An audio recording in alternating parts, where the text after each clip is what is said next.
iron legacy where history lives. It was 1793, and France was on the brink of collapse.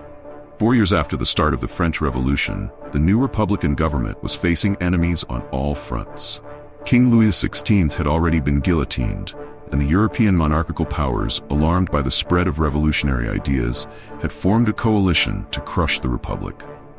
Among these enemies were Great Britain, Spain, and the Holy Roman Empire.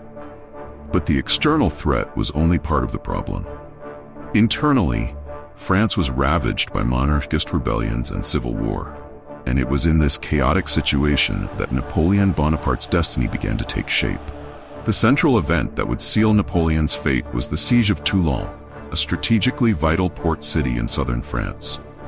Toulon was one of the country's largest naval arsenals, home to the main French Mediterranean fleet. However, in August 1793, Toulon surrendered to monarchist forces and, more devastatingly, invited British and Spanish troops to occupy the city and the port. British Admiral Lord Hood, commanding the Royal Navy fleet, took control of the city and the French naval squadron stationed there. The loss of Toulon was a disaster for the young French Republic.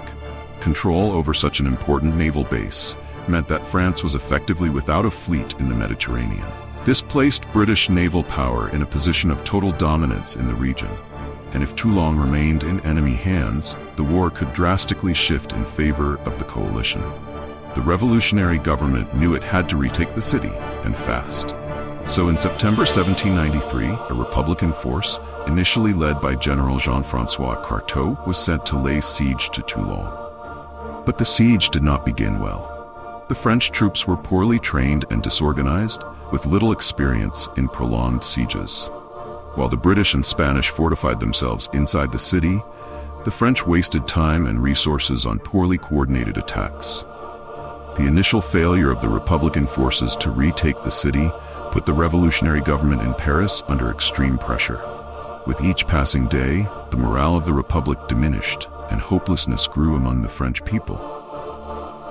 It is in this scenario that a new figure emerges, a young artillery officer, Napoleon Bonaparte. At just 24 years old, Bonaparte was still an unknown on the French military scene. But, as we will see in the coming chapters, this battle would change his life forever and the very fate of France.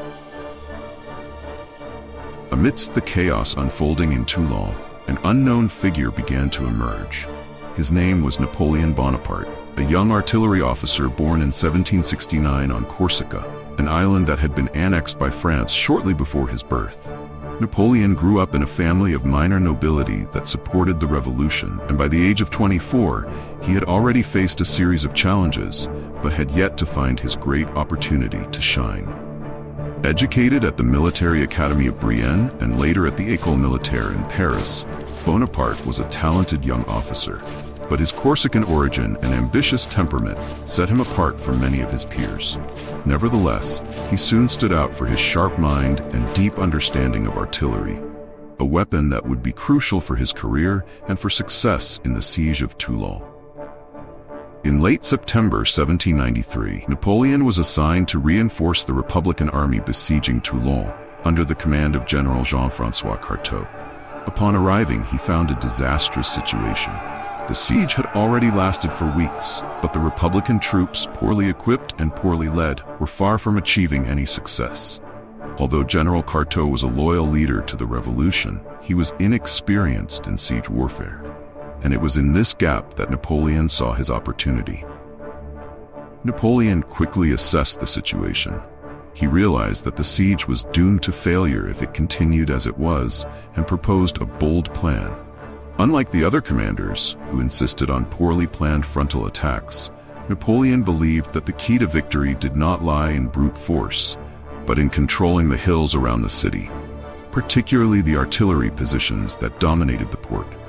If these batteries were captured, the British and Spanish ships supporting Toulon's defense would be forced to withdraw.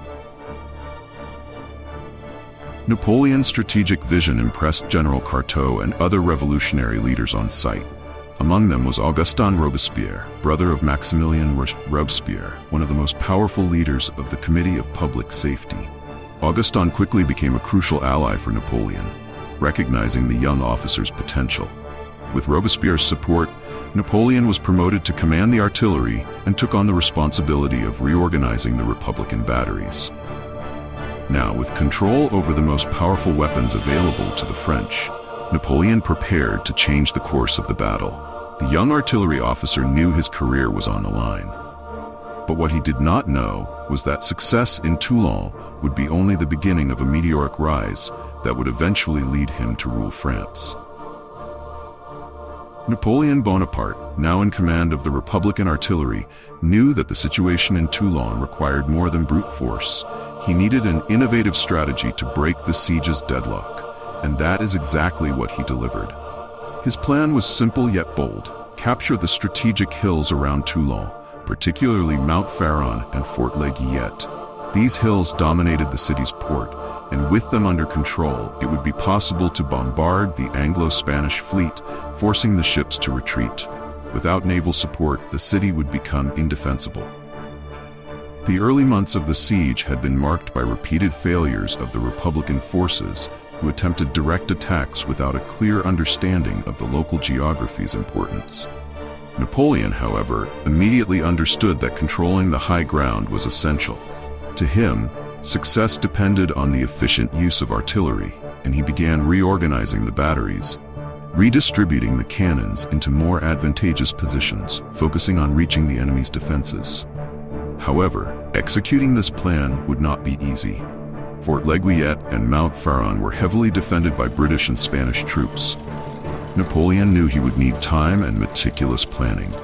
In mid-November 1793, he began conducting a series of coordinated attacks on enemy positions, with the goal of dismantling the defenses one by one.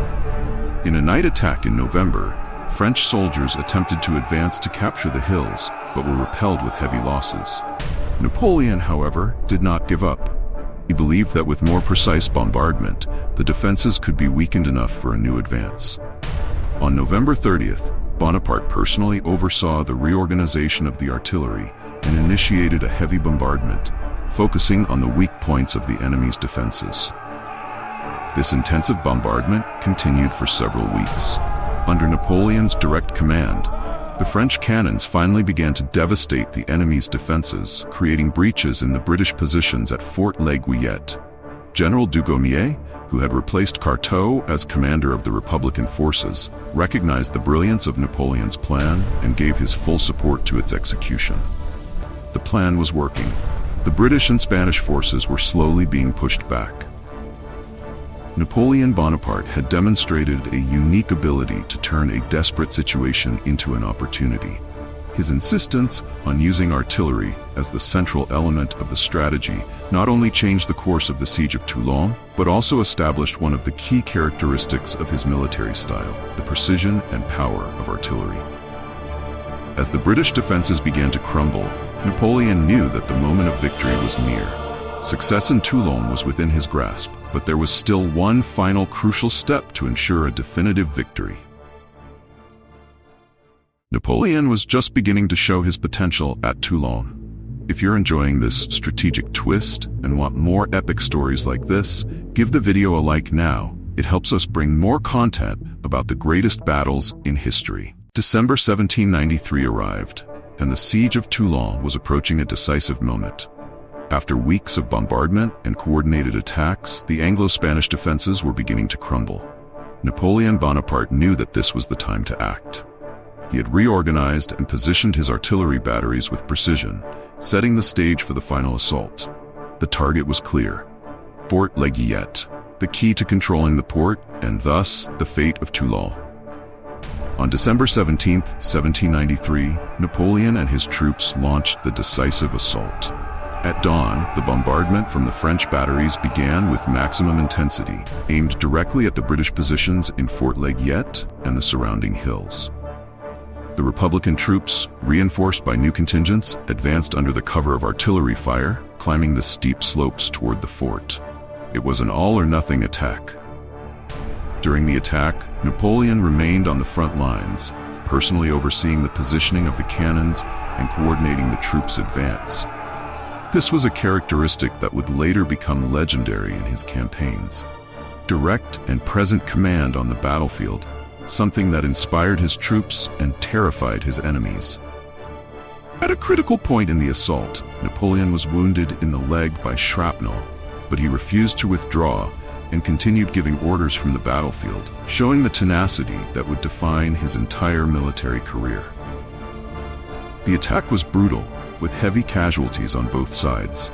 The British troops, commanded by Sir Charles O'Hara, desperately tried to hold their positions, but the intensity of the bombardment and the relentless advance of the French troops were too much for their defenses. O'Hara was captured during a failed counterattack attempt, breaking the morale of the defending forces. With the British defenses destroyed, Fort Leguillet finally fell into French hands, and with it, control over Toulon's port. The capture of the fort had an immediate and decisive impact. The British fleet, which until then had controlled Toulon's port, was forced to retreat. The next day, December 18, the British, Spanish, and their allies quickly evacuated the city, destroying part of the French fleet in the port to prevent it from falling into the hands of the revolutionaries. Toulon was now in French hands, but the cost of victory was high, with thousands of lives lost in the siege and the subsequent repression. However, the success on the battlefield was undeniable. With the fall of Fort Leguillet and the retreat of the enemy forces, Napoleon's victory was complete. The city of Toulon, which had been a symbol of Republican failure for months, was now a symbol of revolutionary recovery and the rise of a young commander who was just beginning to show his true potential.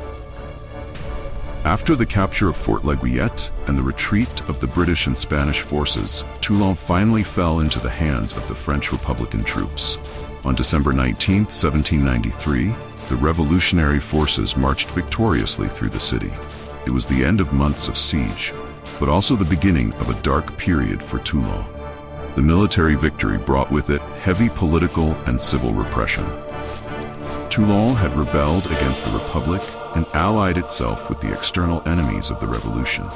For the revolutionary leaders, this betrayal could not go unpunished. Under orders from the Committee of Public Safety, General Paul Barras and Jacobin leader Louis-François Ferrand were sent to restore order in Toulon. They arrived determined to impose revolutionary will with an iron hand. Their first task was to identify and punish the collaborators who had allied with the British and Spanish. With the support of figures like Ferrand, a wave of repression began, known as the Terror of Toulon. Thousands of citizens were arrested and summarily tried for treason. Many were executed by guillotine or by firing squad.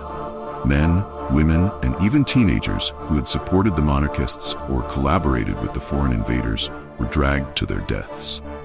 The city, which had already suffered from the siege, now faced a new phase of suffering at the hands of its own countrymen. Napoleon Bonaparte, who had been essential to the military victory, had no direct role in the repression, but he witnessed the horrors that followed up close. Toulon, which should have been a symbol of revolutionary recovery, also became a symbol of the radicalism of the revolutionary government and the brutality with which the revolution dealt with its internal enemies. The naval fleet, which had been partially destroyed by the British during their retreat, was another blow to France's prestige and military strength. But despite the horrors of the repression, the victory at Toulon marked a decisive turning point in the Revolutionary War. Napoleon's success in the siege brought new hope to the French army and to the revolutionary government, which now saw in Bonaparte a brilliant officer capable of turning chaos into victory. For Napoleon, however, this was just the first of many victories to come. He would become a central figure in the military and political destiny of France in the years ahead. With the fall of Toulon and the imposed repression, the Republic consolidated its control over southern France. Napoleon Bonaparte's fate, meanwhile, was sealed. He had turned a desperate situation into a decisive victory, and with that, captured the attention of the revolutionary leaders in Paris. His meteoric rise was only just beginning. The victory at Toulon was more than a military success. It was a turning point that thrust Napoleon Bonaparte into the spotlight of revolutionary France. Just days after the recapture of the city, Napoleon was promoted to brigadier general, an immense honor for someone only 24 years old. The Committee of Public Safety, especially Augustin Robespierre, the brother of Maximilien Robespierre, was instrumental in this promotion. For Augustin, who had witnessed Bonaparte's brilliant performance during the siege, Napoleon represented the renewed power of the revolution. Napoleon's promotion came on December 22, 1793, just 5 days after the victory at Toulon. But more important than the title was the recognition he gained among the revolutionary leaders in Paris. Napoleon was summoned to Paris in early 1794, where he was received as a hero. The young officer, who had once been practically unknown, was now seen as the future of Republican artillery and military strategy. His meteoric rise seemed limitless. Among those who supported Napoleon's rise was Maximilien Robespierre, one of the most powerful figures of the revolution. Although Napoleon was not directly involved in politics, he understood the power dynamics surrounding him. He knew that, to continue his career, he needed the support of influential figures like the Robespierres. However, Napoleon remained cautious. He was not a staunch Jacobin, but neither was he seen as a monarchist. His ability to navigate the turbulent revolutionary politics helped him survive in uncertain times. As Napoleon began to stand out on the military scene, he was also refining his ideas about war and politics. He had learned valuable lessons at Toulon, lessons about the importance of artillery, the need for strategic control of terrain, and perhaps most importantly, the power of propaganda. He began to understand that in revolutionary times, controlling the narrative was just as important as winning on the battlefield. And Toulon, which had started as a crisis for the Republic, was now painted as a great revolutionary victory, with Napoleon at the center of that story. Moreover, Napoleon also began to build a network of allies and protégés within the army. He was known for his rigor and perfectionism, but also for his ability to recognize and reward talent. He cultivated relationships with other promising officers, many of whom would follow him in his future campaigns. The combination of his military skills and his growing network of political and military support made him an essential figure for the Republican Army. By January 1794, Bonaparte was ready to take on even greater missions. He had passed the test at Toulon and now looked to the future with ambition. Revolutionary France was in the midst of a war against all of Europe, and Napoleon knew that there were many more battles to be fought. But one thing was certain: Toulon had transformed Bonaparte from an ambitious young man into a rising star, and from that moment on, he would never be underestimated again. The Battle of Toulon was just the beginning of Napoleon Bonaparte's meteoric rise, but it already contained all the elements that would define his career. It was in this battle that the young artillery officer demonstrated his ability to turn disadvantages into opportunities and to see the battlefield in a unique way. The Siege of Toulon was not just a military victory, it was the moment when Napoleon revealed his strategic genius to the world. Toulon became Napoleon's first major success, but more than that, it was a kind of prelude to his approach to warfare in the years to come. He deeply believed in the power of artillery, the intelligent use of terrain, and above all, the speed and precision of attacks. These characteristics would be repeated in his future campaigns, from the battles in Italy to his famous march into Russia. But Toulon also brought important political lessons for Napoleon. He learned the value of navigating the dangerous power games of the French Revolution, remaining loyal to the Republic while building a network of allies. He knew how to gain the support of influential figures like the Robespierres without fully committing to a single faction.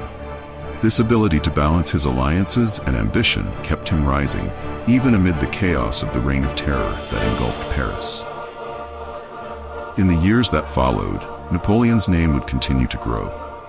In 1796, he would take command of the Army of Italy, where he achieved a series of spectacular victories, solidifying his reputation as France's greatest general. Toulon was the launching pad that led him to be seen as the future of the Republic. And this trajectory would culminate a decade later in him becoming the Emperor of the French in 1804. The Battle of Toulon, although small compared to his future conquests, was fundamental in shaping his legend. It demonstrated his ability to combine military strategy with a long-term political vision. By capturing Toulon, Napoleon not only saved the Republic from military collapse, but also shaped the destiny of France and his own. With Toulon, Bonaparte showed the world his ability to turn failure into glory, a skill that would continue to define his career for many years. He would use this initial victory to propel his way to absolute power, shaping not only the history of France, but all of Europe. Ultimately, Toulon was where it all began, the first step for a young officer who would become one of the greatest military and political leaders the world has ever seen. Toulon was just the beginning of Napoleon's rise to power. If you want to follow this journey with us and not miss the next chapters of history, subscribe to the channel and hit the bell so you don't miss any videos.